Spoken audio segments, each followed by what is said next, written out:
Episode 6, Woody's Wicked Gang of Evil. It all started with the notion that I would collect just the arch rivals of the superheroes I have in the other dioramas. Bright idea, right? Noticing that many superheroes have multiple arch enemies, limiting this display to just one was going to be too difficult to manage. I then decided to collect only those villains I had comic books of. Another bright idea from that echo chamber of my mind. I have way too many comics and not enough real estate to capture every villain. So I considered perhaps making this diorama in a larger room. Yet I was told our master bedroom was off limits. So was the dining room and the kitchen.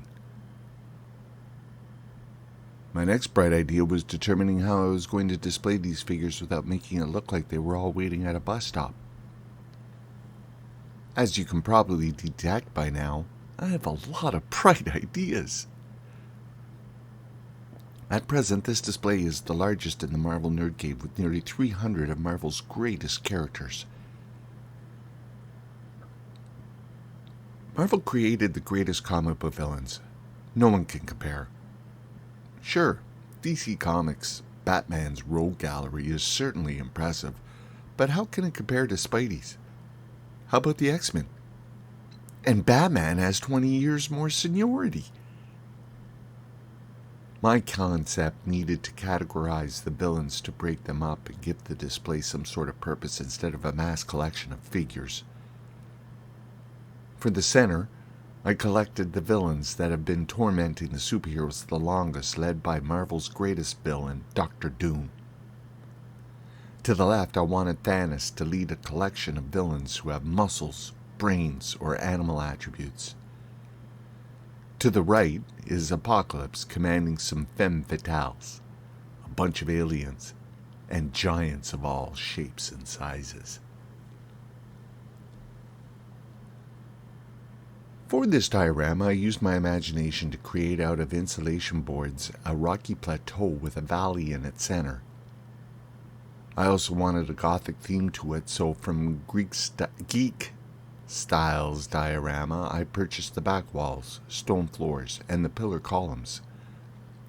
I found a use for the much maligned Doomhead that came with Galactus, as it is used on an altar amongst the defeated shield troopers and guardsmen from Marvel Legends in front of the diorama. The special effects that I used are from Canna Beams and Tamashii Nations. The artifacts scrambled amongst the platform in the centerpiece are accessories from other action figures. They are representing some trophies the villains have been captured, like various masks, weapons, helmets, a surfboard, and a set of adamantium claws.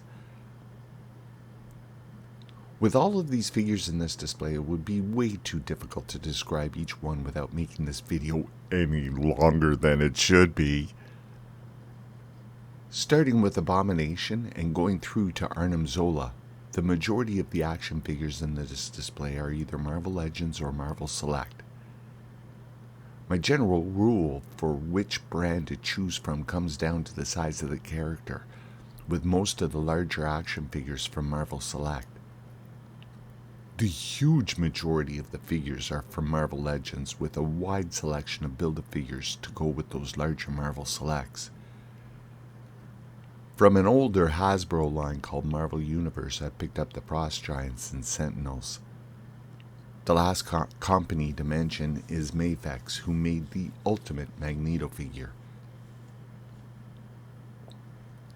In the future, this diorama is the only one that may receive multiple action figures to complete. There are some pretty significant Marvel Legends that have yet to receive an action figure still. If they become available, they will be added to this display. Currently on pre-order are Marvel Legends Dracula, Titania, and the Beyonder.